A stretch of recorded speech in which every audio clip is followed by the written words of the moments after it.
Alright guys, a warm welcome and thank you for stopping by and checking out my review of my CREALITY CR-Scan Lizard 3D Scanner Premium Combo. I'm going to be testing this in conjunction with what I consider pretty interesting software that they've developed, the CREALITY people, for this little guy. And I'm going to attempt to scan this little seat pad for the power sport industry that I have coated in aerosol spray that left a little white mist. Hopefully that'll help us do some scanning here. All right, let's jump into it. Let's get this software running. Right, excellent. This is the CR-Scan Lizard software, the latest version. As you can see, it's telling me that it's excellent. What does excellent mean? And this is what the camera actually sees.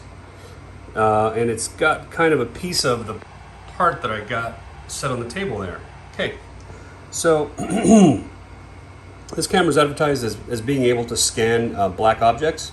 This was originally a piece of fiberglass that was primered in a black primer, and I didn't have much luck with kind of like a glossy primered surface trying to scan this. So I coated it in like a white aerosol for personal usage, and it was able to kind of see it.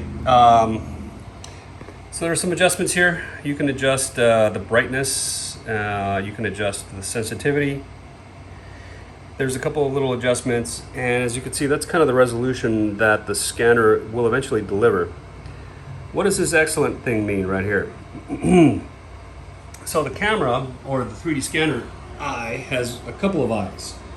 It's got this top one, middle one, and the bottom one, and they basically aim themselves in a triangulated fashion onto your surface. If they meet at a certain point on the surface, then you have excellent. If you're too far away and I move it too far back, then you see how it says it's too far, and then I move it too close, right? I get in there too close, and it's telling me, oh, too close, can't scan. So you have to be either somewhere here, and then we're too far. So that was approximately 5 centimeters. That's your window of not being too close and not being too far. I'm gonna go ahead and move the laptop out of the way, and I wanna show you guys what that looks like in the real world. So let's say you were hand holding this thing, and you were attempting to scan this by hand holding this, right? So I'm still good, too close. So that right there is too close. Okay, so if I'm trying to scan this far away, there's no way I'm going to get anything. It's going to just fail to scan. So in the middle of a scan, once I start the scan process, if I get too close, it'll lose its tracking, it'll fail, it'll stop, it won't let me scan. All right, so just to give you an idea what the procedure looks like, and you know, this part, if I can get just the left half of it, I'll be super happy, because I can mirror the surface later on in CAD and make a symmetry plane and get this part the way I need it modeled up. All right, let's give it a shot and see if I can actually do this scanning operation without failing. All right, let's give it a crack. Let's see if this thing will scan. All right, we have excellent.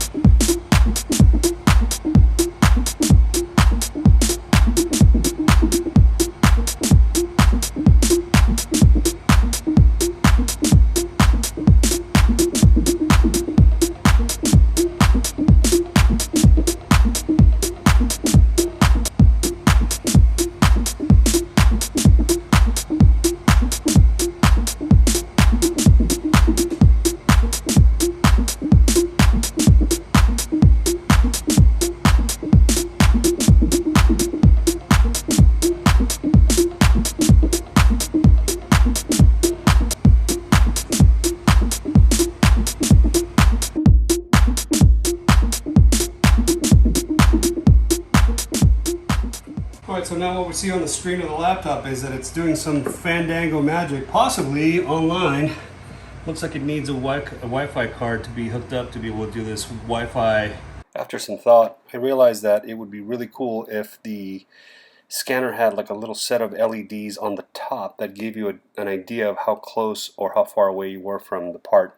Thought that might be an interesting add. Right after it's done processing, it gives you this option, export process data now. Let's take a look. All right, so that's what it looks like after it processed the scan. I mean, some of it looks kind of okay, but some of it looks a little lumpy, and we're definitely missing the other side. But I would say maybe there's something that I can use out of this. And let's talk about the software here. I can't figure out what file I'm supposed to export. There's a process thing here that please select data to be processed. I mean, after rewatching the footage that I had videotaped earlier, I decided I wanted to cut off some of the audio, the original audio that I had recorded during the recording session of this video clip, because I was just kind of ranting about how crappy I thought the software was. In retrospect, after using it for about 5.5 hours, it ain't half bad, and it's actually kind of cool what it's able to do. So props to the CREALITY software people. They do need to polish up the user interface a little bit to be able to easily let the user understand what they need to do next to get this polymesh out, or an OBJ file out, or an STL out. Just some thoughts. The software cannot be the only feedback that the user has when scanning. You need to have some LEDs on the scanner to let you know how close or how far you are. All right, so I'm having a hard time dragging this scanner across the side of the part because the little feet on the tripod have little rubber pads on there that keep creating like a jerky, herky movement. And in order for you not to lose tracking with this thing, you have to kind of keep it at one eye level, otherwise it'll get all discombobulated and you lose tracking. So you have to keep it in the excellent range, so not too close, not too far. I think ideally, if anybody at CREALITY watches this, ideally there should be a little tripod table mount that has little coaster wheels on the bottom that lets you roll it around smoothly on the table. So you could just drag it on the table smoothly and get your scan done that way. Once again, I decided to cut off the original audio out of this clip because I was kind of ranting about problems that I have found.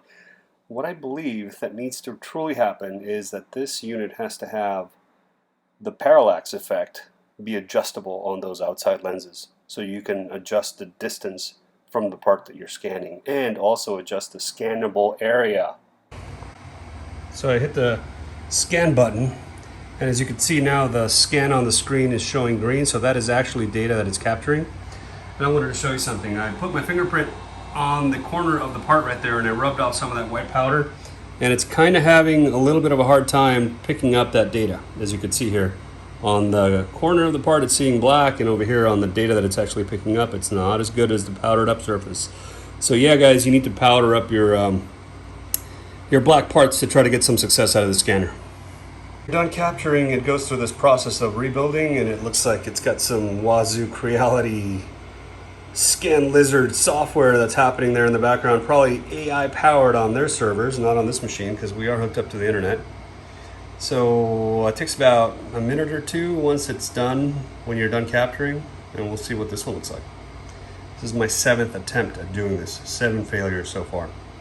Guys, this is what it scanned on the previous attempt. This is attempt number 7. As you can see, there's a little hole there where fastener goes that got egg-shaped or got squished. As you can see on the real part, it didn't capture that correctly. So that's me moving the scanner way too slowly. I thought if I moved it really slowly, it would do a better job. So yeah, this doesn't look very good. Let's give it another shot. Keep plugging away. Let's see if we can capture something that's useful. Guys, this is what it looks like on attempt number 8. As you can see, it looks a little bit better, right? So we got the mounting points on that part a little bit closer. The point cloud is a little bit scattered in all over the place there. As you can see, it's sort of a mess in some areas, right? It's very sparse. It wasn't very solid, but you can actually kind of get an idea of which way to go when you bring this into a CAD program like SolidWorks or Alias or some other program. Yeah, so I guess I have to bring it into SolidWorks and see what the center to center distances are here. See how remotely accurate this is. Okay. Kind of got the gist of the surface. Maybe you could work from this. We'll see. Let me do a couple more attempts, and I got a more complicated part that I got to do next. Software has left me utterly confused here. This is super difficult to try to figure out how the hell to export stuff. It doesn't have any clear labels. I don't know if this is just going to another page or what, but apparently that's the export button right there, export object, when you put your pointer over it. But when you do that, it only gives you the option to export it as an ASCII or as a polymesh. Where before it was like letting me export as a STL file, which I have no idea why that option has gone away. Again, I cut off the original audio from this clip because, again, I was ranting a little bit about the software. So the append button, I suppose, what it allows you to do is to add additional scan data to your point cloud. The process button allows you to kind of like build something out of that point cloud into something that's more useful, like a polymesh or an STL file. Attempt number 9. And this scan, it's missing that front mounting hole altogether, which I kind of needed. But I got more of the part this time around, but man, that was difficult. I don't know. It's a little strange, man. I gotta say, it's a little strange. It's a little bit weird. Not even a hint of that. Well, I guess there's the hint of it right underneath there. There was a previous attempt at figuring out where that mounting hole, and then it did another scan. It appended, and it stitched some surface across the hole, and now the hole is covered up. But I kind of can see where the hole it should be in the front of that part. But yeah. All right, moving on. Attempt number 10. Let's go ahead and give that a crack. This time around, I hit the process button there next to the append button, and it's doing something else now. Hopefully, it'll let me save it as an STL or as another file format type. Let's see what happens here in a sec. Yeah, so reading the instructions would have been super great. I would have not wasted a bunch of time. So yeah, read the instructions before you play with stuff. Okay, export process data, apply, I guess. All right, so that looks interesting. Now we have an OBJ option. And we got a STL, yay, STL option. Let's take a look at the STL option. Man, what a... The software should explain this somehow inside the software while you're using it. It's kind of working. I mean, I guess, kind of. So let's do this as version 9.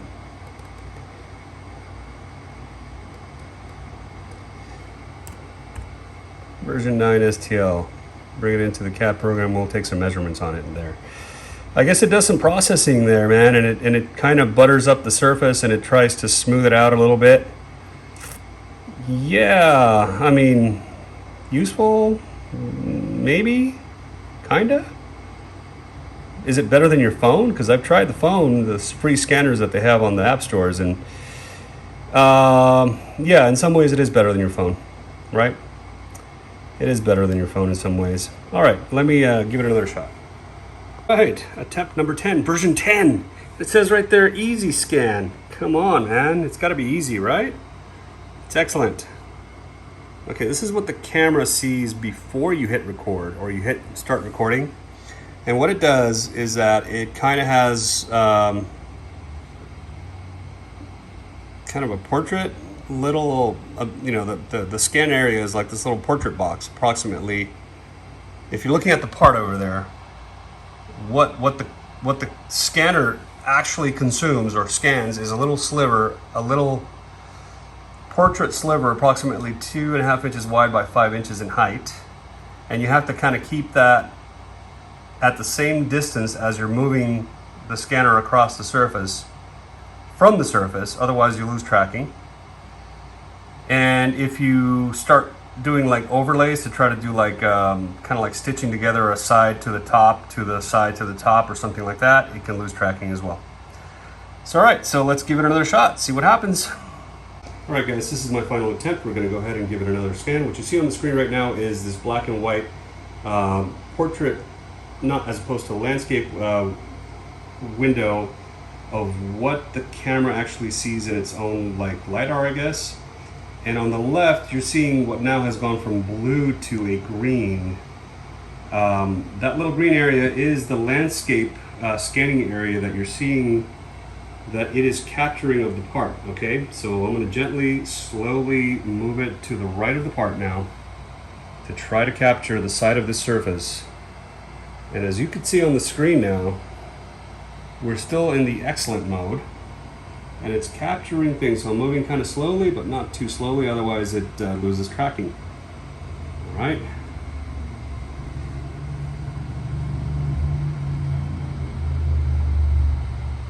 All right. Let's see, let's get to the edge of this part over here. See if we can capture it all.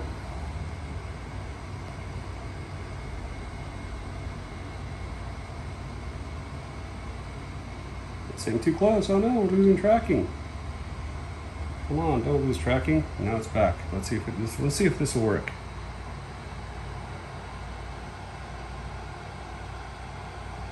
And it looks like my appending operation has failed brutally. Let's go ahead and just see what happens when we process this. So now we're processing. As you can see, it's now doing a rebuild operation. This is happening, I think, on the CREALITY cloud with its magic AI-powered supercomputers, trying to figure out what the heck I just did and trying to stitch something together that may or may not be useful. We're going to see here in a second what happens. It takes about a minute or two to do this, and then I'm showing it to you guys in real time so you can see how long it actually takes. This computer is not a rocket ship. It's a, we could say it's like $1,000 computer from, IBM Lenovo. It's a ThinkPad with an i7. It's got an NVIDIA card, but it's, 500 gig SSD. It ain't a rocket ship. I don't think the processing of the model is happening in the computer right now. I think that's actually happening on the cloud on CREALITY's own servers. Because without an internet connection, I couldn't get this to work. So once I had the thing hooked up to the Wi-Fi, it worked. It hangs in there at the 50% mark for a while, and then it completes, and then it shows you what it thinks the model should look like. So guys, holy guacamole, that ain't the part. That sucked viciously. So yeah, so I got a little greedy there, and I was trying to move the camera up and down to try to capture some of the top surfaces, and this is the hot mess that it created. All right, so now you know. You gotta do it in one fell swoop.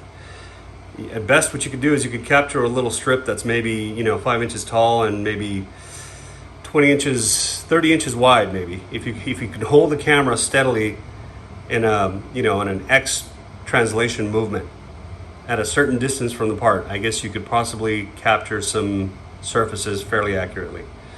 Now, what this thing needs is some sort of a train that it can roll on, so it can roll smoothly across a table while it's scanning so it doesn't lose tracking.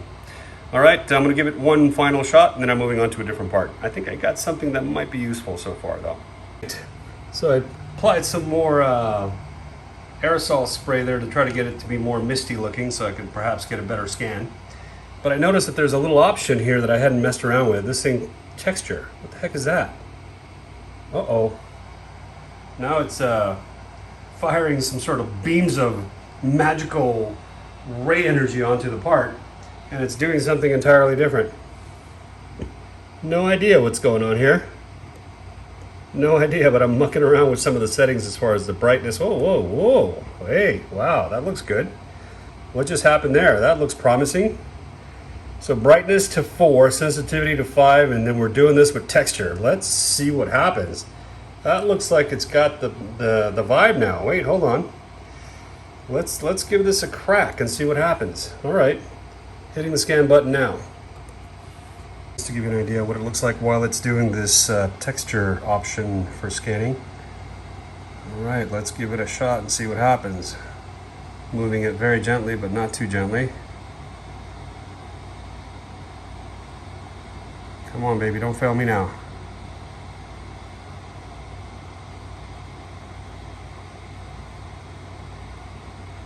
Oh no, that doesn't look good. Let's see what we got.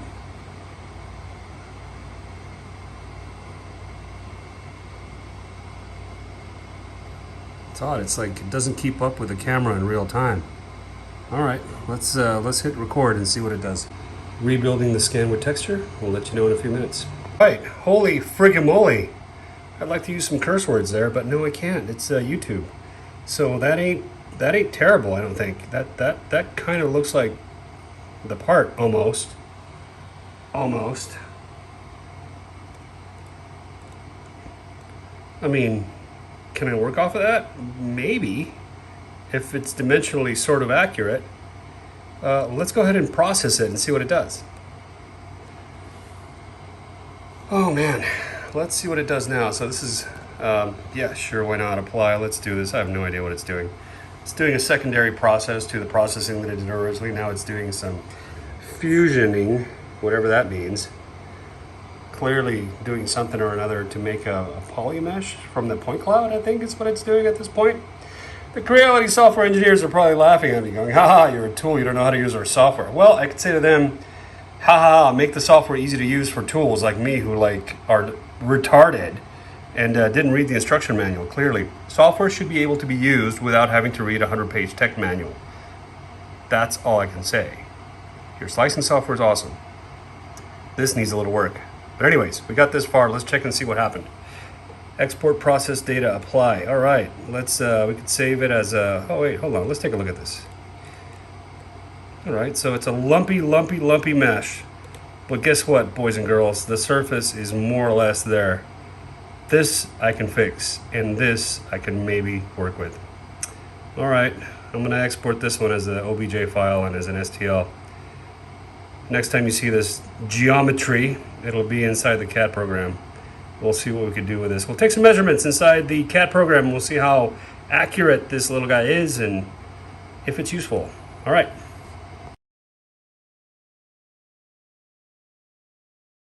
Got a piece of that tail section. Trying to figure this thing out. Kind of got the vibe. It was missing a bunch of little areas, but I could kind of fill in the areas in SolidWorks. I mean, I kind of got it. I mean, you know. I mean, the overall vibe of that piece is kind of there. This is after 15 attempts of me working for 4 hours.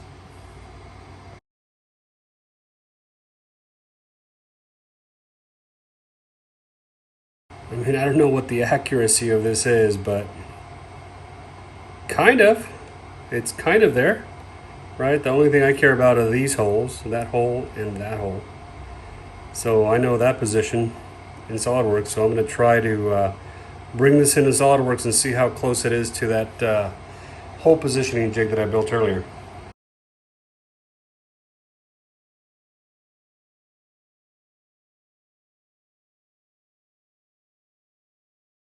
Totally useless, man. It's got something here that I got to bring it into the SolidWorks and see how dimensionally accurate it is, put a big caliper on the actual real tail section and measure against it.